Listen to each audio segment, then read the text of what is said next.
Assalamualaikum and very good day to everyone. My name is Osman bin Awaka and I'll be your host for today's interview.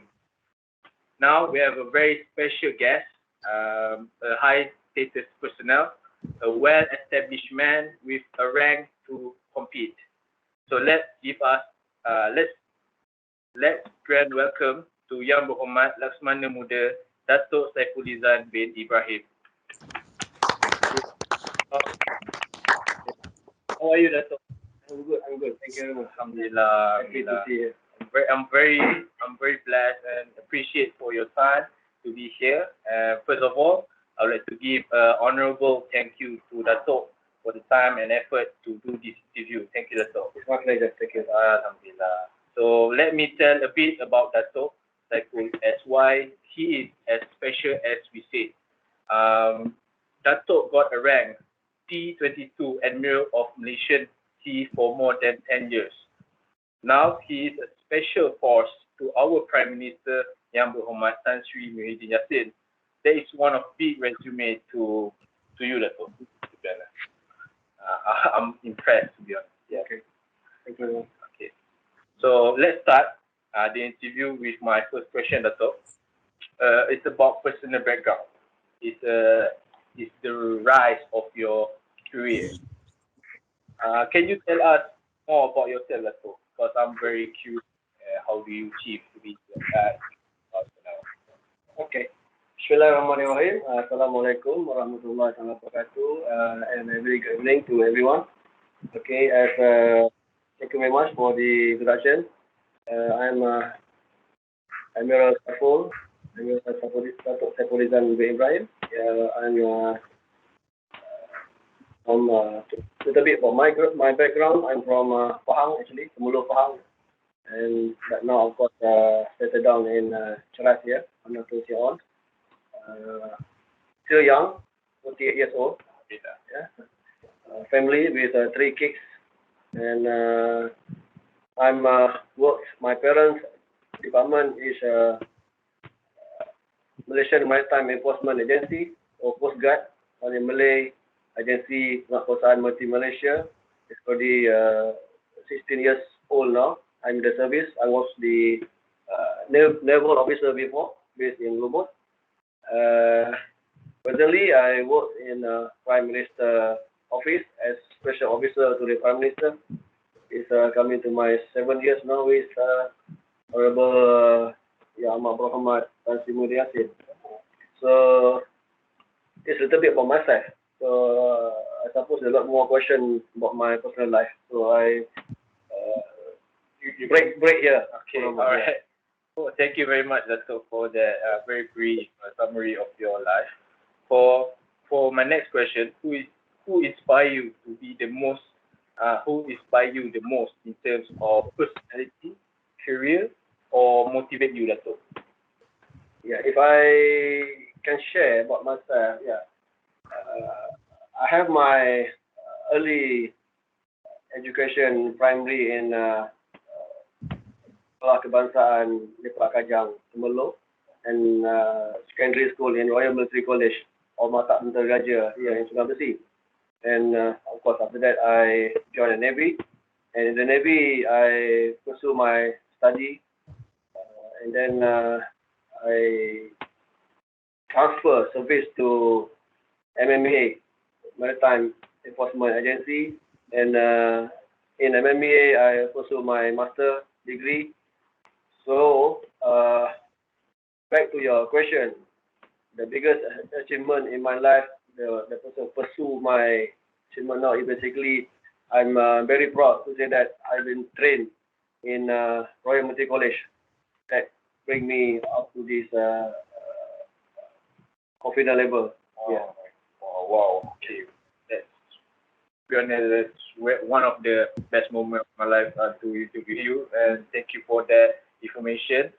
So I would like to ask one more question from the first genre, the rises. My question is, where and what did you study to become Admiral of the Malaysian Sea? So, as you said before mentioned, you went to MMA College Royal, Royal Military College. Royal Military College. So I guess that question is answered now. Okay, now I would like to give away a question from the audience to ask Datuk. Yes, please. Alright. Anyone? Okay, can you hear me, Datuk? Yeah. Loud and Okay. clear. Okay, my name is Ahmad Faiz.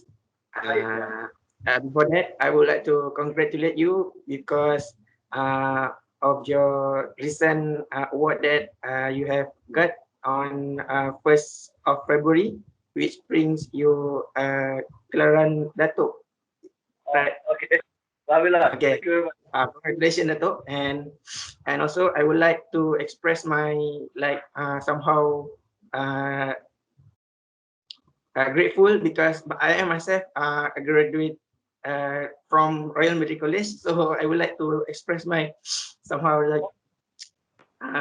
bangga lah sebab because seeing you as an inspiration towards us, and my question is what is your course challenges, some that others course doesn't have, and your course towards your position right now, and then you can tell us about that a bit. Thank you, sir. Okay, if I understand your question, what is the biggest challenges till I come to this stage? Yeah, of course, a lot of challenges actually, but surely all the challenges we have to manage. The obstacle, whatever obstacle, while we doing anything in our life. But the most important thing is the preparation. I believe the preparation is very important. If you fail to prepare, if you fail to make preparation, meaning you prepare to fail. Yeah. To me, we have to take it everything seriously, whatever you are doing, and then focus.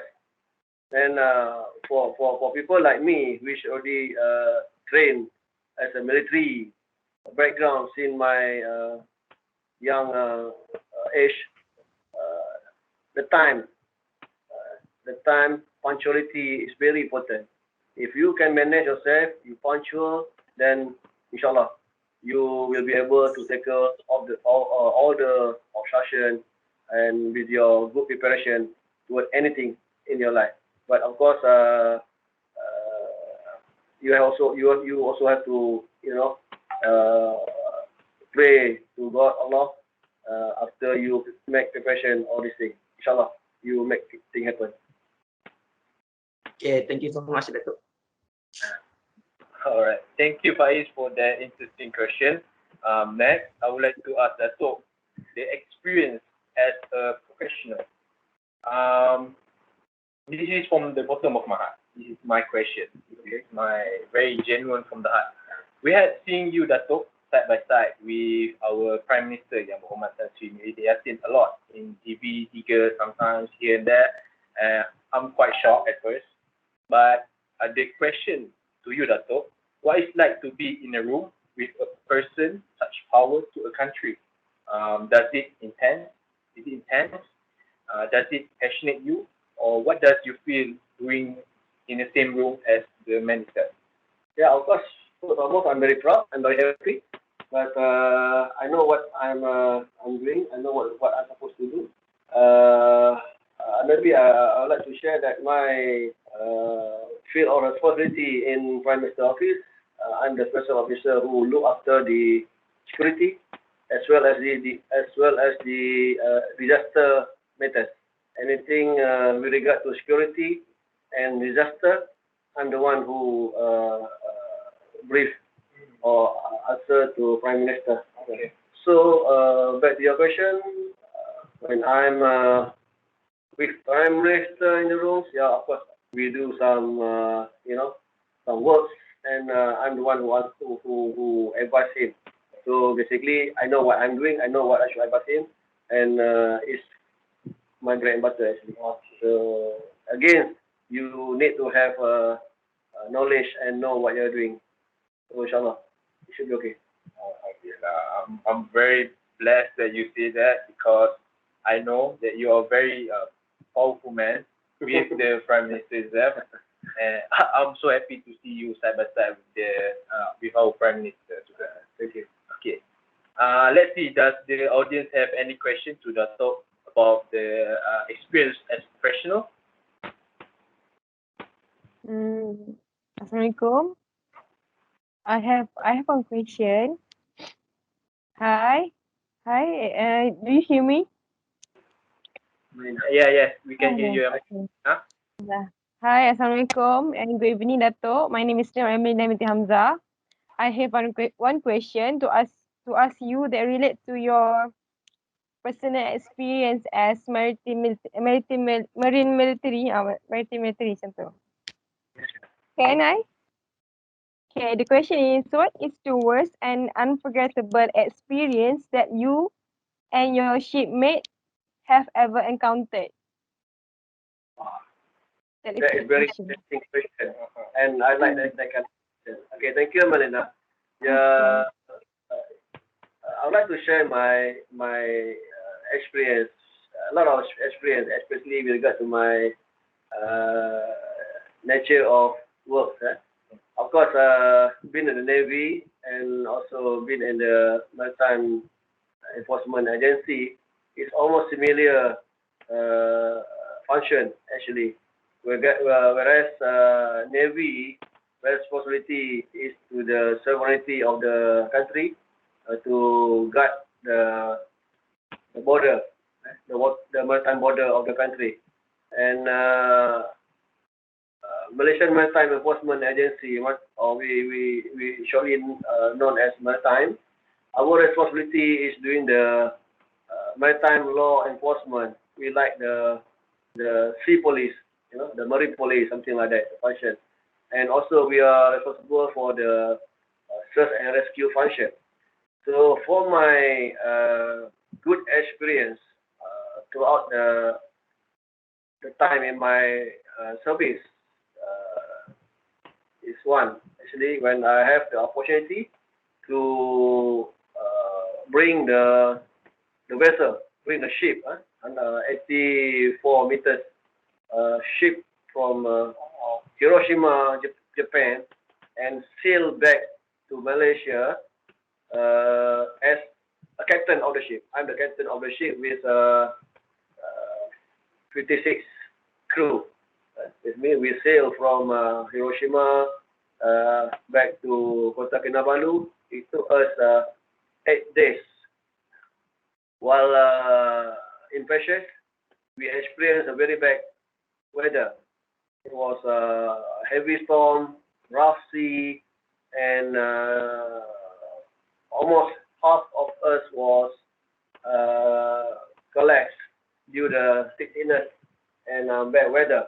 But again, we have been trained to face this kind of situation, and we're ready for it.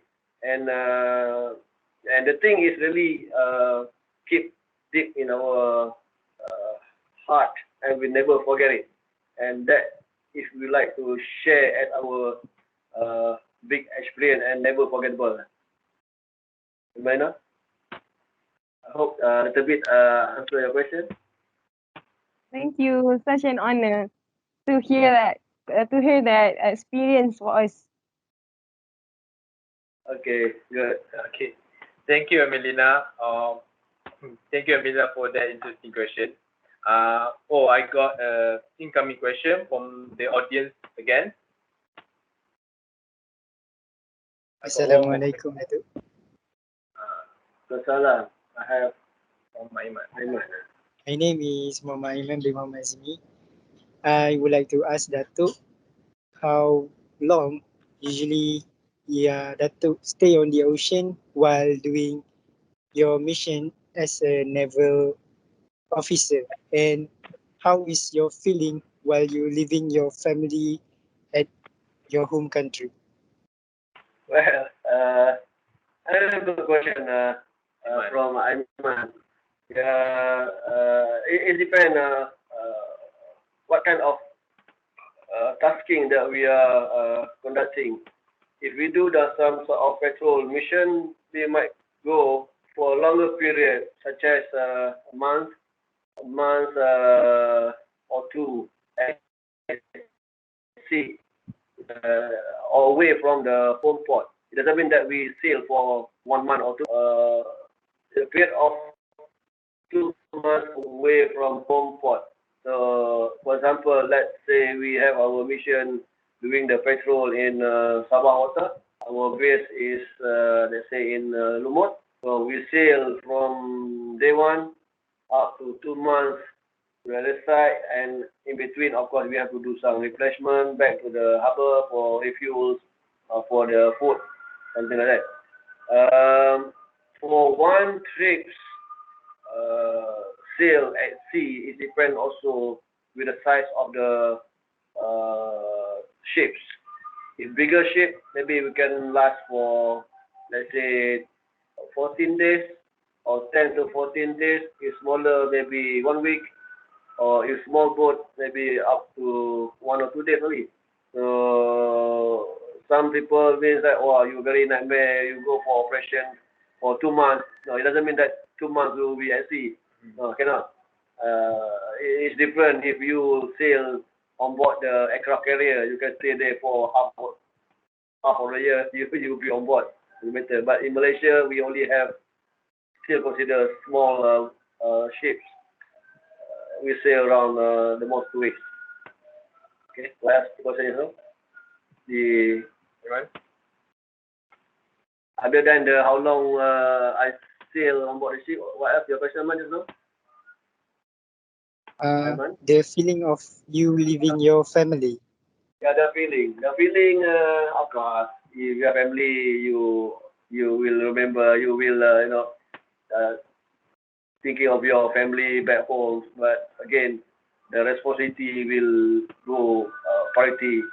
I mean, the jobs always come first to me.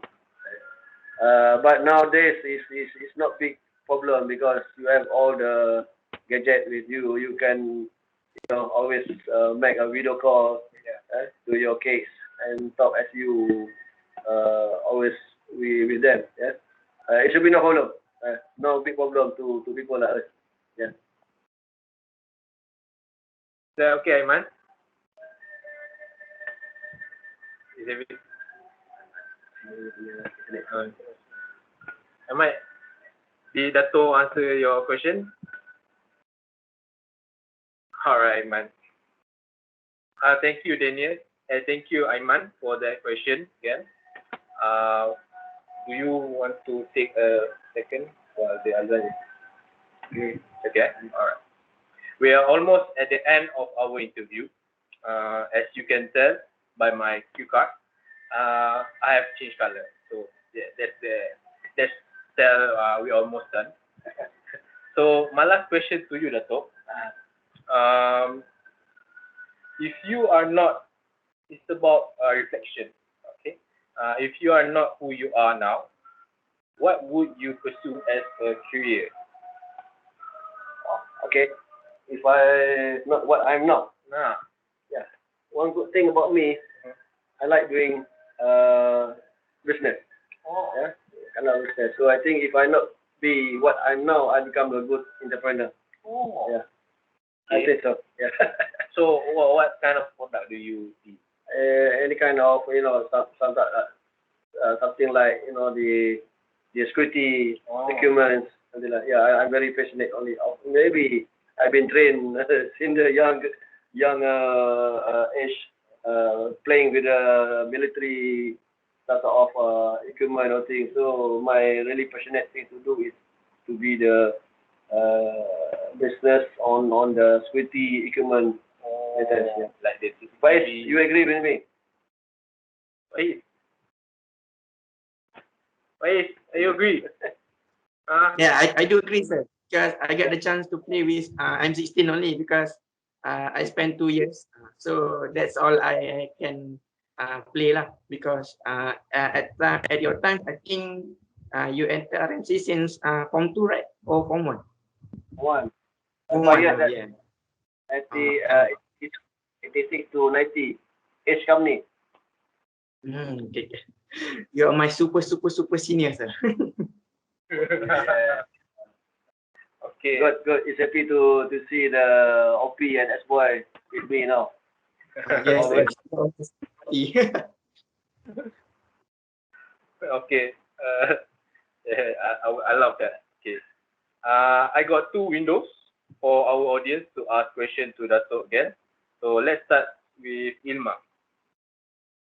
Assalamualaikum Datuk. My name is Muhammad Ilma Husaini. I have a question. My question is, in your opinion, what kind of skill do young people need to excel as a future leader?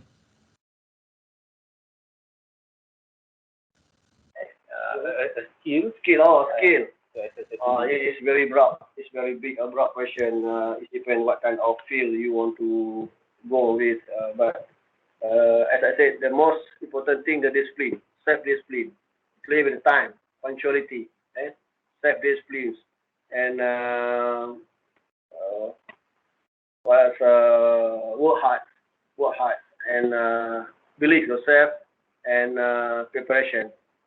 That's the only thing. That's the only skill that we have. And be positive at all times. Yeah. And Okay. respect others. And you respect others will respect you. I think that's basic. Okay. And the Thank you, Datuk. rest we will polish throughout the time that you go through. Yeah. Okay, thank you, Datuk. Thank you, Imam. Last but not the least, our last question from the audience, Daniel. Assalamualaikum Datuk. So I have a question for you. So do you encourage for young people nowadays to jump into your career field? Oh, very much. Yes. I'm very much encouraging the young generation, to be a part of us, and as the pelapis, the new generation to come here. Why it seems that the young generation nowadays is not much interested to join the security field, security agencies like I'm now, and more, also like military type of jobs. They like to join the private sector, which they think that free, less discipline, and freely to go around and not pay much better. And so I think it doesn't matter. It's also good, but if you think that security is not important, it's not true. So the security field also very important, and you're proud when you have the opportunity to serve the country as a military people, and you defend the country from the attacks or from the sabotage from other people. You see that. Yeah. So again, I very encourage the young generation to join us in the military and the security field. Okay, Datuk. All right, thank you. Datuk. Thank you. I mean, that concludes our interview for today. It was a very short but very meaningful and very knowledgeable for us all. I hope we can learn a bit here and there for our journey ahead. So that's all. Any last words? Yeah, I'm very happy to have you guys in a short, video or short teleconferencing tonight. I wish all guys all the best in your study and future undertaking. I understand that this is your final year. Final year. All the best to you. And I have early notice from Osman, but with my very tight schedule, I don't have time to prepare. I'm not sure in the beginning that you guys already prepared some from question for me. Otherwise, I should prepare better than this. But this considered very prompt. Yeah. I'm very sorry about maybe I not answer to your question currently. I thought it's very relaxed and santai session. But I hope a little bit sharing of experience that I have with you tonight will help you in the study, and will fulfill your thesis requirement tonight. Any shortcoming, I'm apologize. And if you have anything further after this, you can always come back to me. And Osman is nearer to me here. Always come back to me anytime. I'm okay. So it's honored to have you guys. All the best again. Alhamdulillah. Thank you again, Datuk, for this wonderful interview. We wish you the best, you and your family, in the future, Datuk. So let's give before we end this interview, I have to give a token to you, Datuk. Oh no, it's from all of us. So it's a bit. okay. I'm okay. Don't worry. It's alright. Okay. Okay, thank you. I'm happy to have you guys here. Oh, Thank you very much. I appreciate you a lot, Datuk. So let's give a round of applause to Yang Berhormat Laksamana Muda Datuk Saiful Lizan bin Ibrahim. Thank you.